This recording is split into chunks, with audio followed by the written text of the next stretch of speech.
आज का हमारा क्वेश्चन नंबर 51 है the lowest temperature in the laboratory thermometer. Laboratory में जो थर्मोमीटर होता है तो उसका लोएस्ट टेम्परेचर कितना होता है थर्मोमीटर का। तो ऑप्शन नंबर ए में है 10 degree centigrade, option number B में है 0 degree centigrade, option number C में है 100 degree centigrade and option number D में है -10 डिग्री सेंटीग्रेड।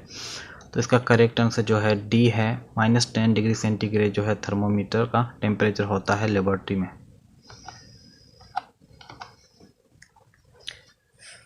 क्वेश्चन नंबर 52 है which of the following liquid is used in the clinical thermometer. जो clinics का जो थर्मोमीटर होता है तो उसमें कौन सा लिक्विड इस्तेमाल किया जाता है। तो ऑप्शन नंबर ए में है अल्कोहल, बी में है मरकरी, सी में है वाटर एंड डी में है ऑयल। तो इसका जो करेक्ट आंसर वो है बी, मरकरी। क्वेश्चन नंबर 53 है distance is measured in. Distance जो है वो किस में मेयर की जाती है। तो ऑप्शन नंबर ए में मीटर है, बी में किलोमीटर है, सी में ए एंड बी है, डी में नन ऑफ दीज है। तो इसका जो करेक्ट आंसर है वो सी है, ए एंड बी।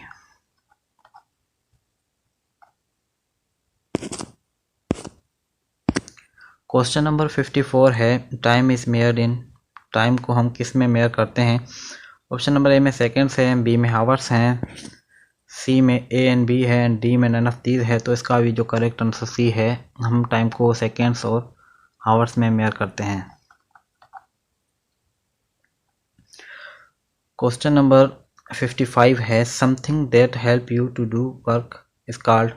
कोई ऐसी चीज़ जो हमें काम करने में मदद करती है तो उसे क्या कहते हैं। ऑप्शन नंबर ए में सिंपल मशीन, बी में पुली, सी में लीवर एंड डी में व्हील। तो इसका जो करेक्ट आंसर है ए, सिंपल मशीन, उसे हम सिंपल मशीन कहते हैं। क्वेश्चन नंबर 56 है crane and bicycle are example of. Crane और बाईसाइकिल जो है वो किसके एग्जांपल्स हैं। ऑप्शन नंबर ए में सिंपल मशीन है, बी में कॉम्प्लेक्स मशीन है, सी में लेवर है एंड डी में वेज है। इसका जो करेक्ट आंसर है वो है बी, कॉम्प्लेक्स मशीन कहते हैं हम उसे। कॉम्प्लेक्स मशीन का एग्जांपल है crane and bicycle. Question number 57 है a force that can all of the following an object except. A force that can all of the following object and question number 57 है a force that can all of the object of an object except. उसके force जो है सब कुछ कर सकती है सिवाय एक ऑब्जेक्ट के। तो ऑप्शन नंबर ए में जो है मास है, बी में साइज है, सी में डायरेक्शन है एंड डी में स्पीड है। जो फोर्स से हम सब कुछ कर सकते हैं लेकिन किसी भी चीज़ का मास जो है उसे चेंज नहीं कर सकते। तो ऑप्शन नंबर ए है इसका करेक्ट। क्वेश्चन नंबर 58 है which of the following simple machine is used in rising flag. हम जो है फ्लैग को लगाने में कौन सी सिंपल मशीन यूज़ करते हैं। तो ऑप्शन नंबर ए में सीजर्स है, बी में व्हील्स है, सी में पुली है एंड डी में प्लियर्स है। तो इसका जो करेक्ट आंसर वो है सी, हम पुली को यूज़ करते हैं फ्लैग को राइजिंग लगाने में। क्वेश्चन नंबर 59 है a girl is riding a bicycle, she covers a distance of 150 metre in a 5 second, the bicycling speed of a girl is. Question number 59 बोला है कि एक लड़की है वो साइकिल चला रही है वो 150 मीटर का डिस्टेंस तय करती है 5 सेकेंड में। तो उसकी साइकिल की स्पीड कितनी होगी। ऑप्शन नंबर ए में है 20 मीटर पर सेकेंड, बी में है 30 मीटर पर सेकेंड एंड सी में है 50 मीटर पर सेकेंड एंड डी में है 70 मीटर पर सेकेंड। तो इसका करेक्ट आंसर जो है वो बी हो जाएगा, 30 मीटर पर सेकेंड, क्योंकि डिस्टेंस का जो फार्मूला है वो हम डिस्टेंस को सेकेंड से टाइम से डिवाइड करते हैं। तो हम 150 मीटर को डिवाइड करेंगे 5 से तो आंसर जो है इसका 30 मीटर पर सेकेंड आ जाएगा। तो इसका करेक्ट आंसर बी है। क्वेश्चन नंबर 60 है sound travel through is called. Sound जो है, आवाज़ जो है वो जिसके थ्रू ट्रेवल करती है तो उसे हम क्या कहते हैं? ऑप्शन नंबर ए में मीडियम है, बी में स्पेस है, सी में ए एंड बी है एंड डी में नन ऑफ दीज है। तो इसका जो करेक्ट आंसर है वो ए है, हम उसे मीडियम कहते हैं। साउंड मीडियम के थ्रू ही ट्रेवल करता है, तो ऑप्शन नंबर ए इसका करेक्ट है। क्वेश्चन नंबर 61 है sound is measured in a unit. Sound जो है, साउंड को हम एक यूनिट में मेयर करते हैं, तो वो कौन सा यूनिट है? ऑप्शन नंबर ए में डेसिबल्स है, बी में बेल्स है, सी में एम्पियर है एंड डी में नन ऑफ दीज है। तो इसका जो करेक्ट आंसर वो है ए, साउंड को जो है हम डेसिबल में मेयर करते हैं। क्वेश्चन नंबर 62 है the industrial limit of sound in the industries must be dash decibel according to the World Health organisation.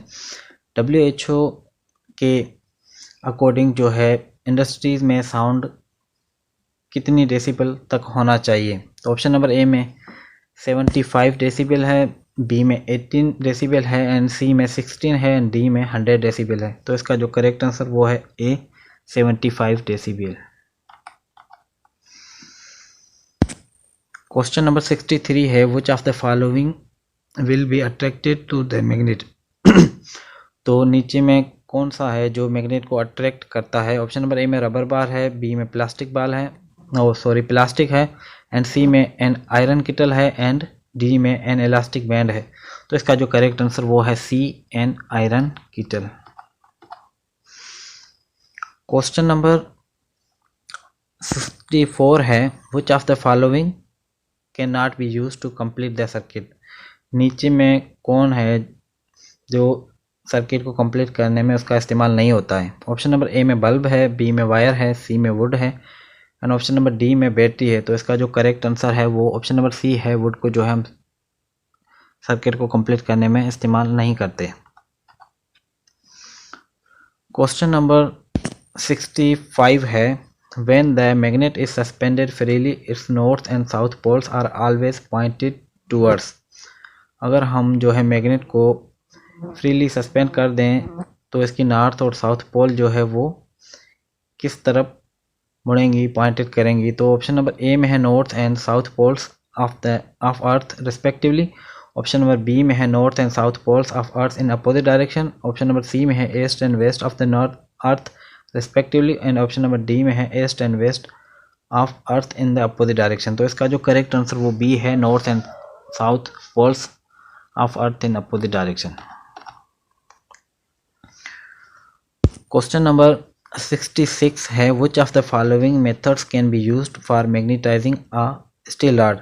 अगर हम स्टील रॉड को मैग्नेटाइज करें तो उसके तरीका क्या है? तो ऑप्शन नंबर ए में है by heating it on a flame, option number B में है by passing an electric current around it and option number C में है by hammering and option number D में है by keeping it with an iron rod. तो इसका जो correct answer वो बी है, by passing an electric current around it. Question number 67 है magnet can be demagnetise bye.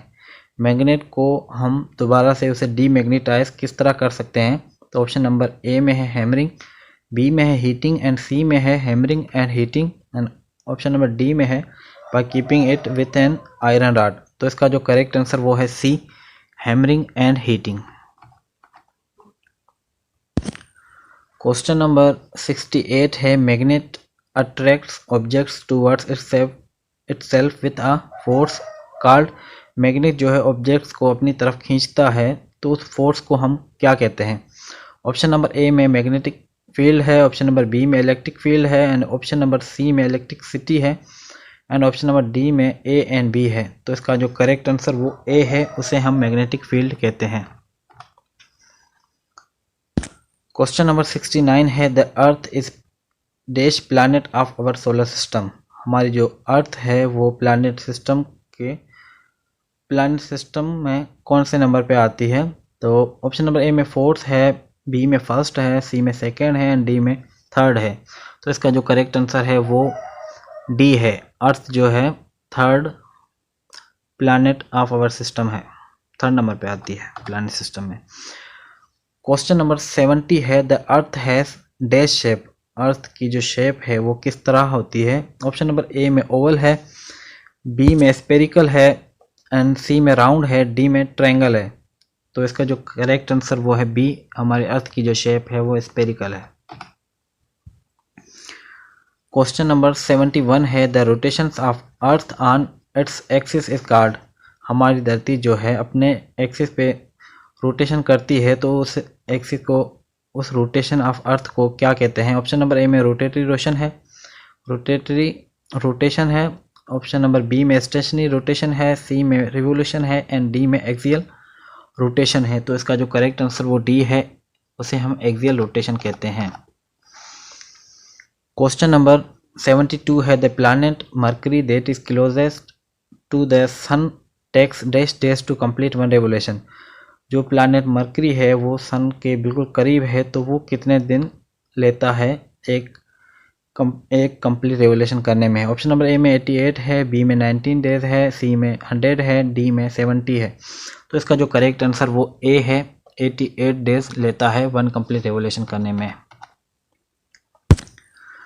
Question number 73 है the earth dash take dash days and hours to complete one revolution around सन।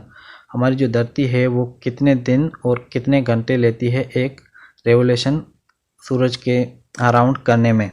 तो option number A में है 35 days and 4 hours and option number B में है 366 days and 6 hours and option number C में है 365 days and 6 hour and option number D में है 365 days. तो इसका जो करेक्ट आंसर वो सी है, 365 डेज एंड 6 आवर लेती है। क्वेश्चन नंबर 74 है Jupiter takes dash days for complete one revolution. Jupiter जो है वो एक कंप्लीट रिवोल्यूशन करने में कितने दिन लेता है। तो ऑप्शन नंबर ए में जो है 4000 डेज, बी में है 4500 days and option number C में है 4332 days and option number D में है 3000 डेज। तो इसका जो करेक्ट आंसर वो है सी है, 4332 डेज लेता है वन कंप्लीट रेवोल्यूशन करने में। क्वेश्चन नंबर 75 है the earth rotate from dash. हमारी जो धरती है वो किस तरह रोटेट करती है, साउथ टू नॉर्थ, या ऑप्शन नंबर ए में साउथ टू नॉर्थ है, बी में नॉर्थ टू साउथ है एंड सी में ईस्ट टू वेस्ट है एंड डी में वेस्ट टू ईस्ट है। तो इसका जो करेक्ट आंसर वो है डी, वेस्ट टू ईस्ट। ठीक है दोस्तों, आज के बस इतने ही। Thanks for watching.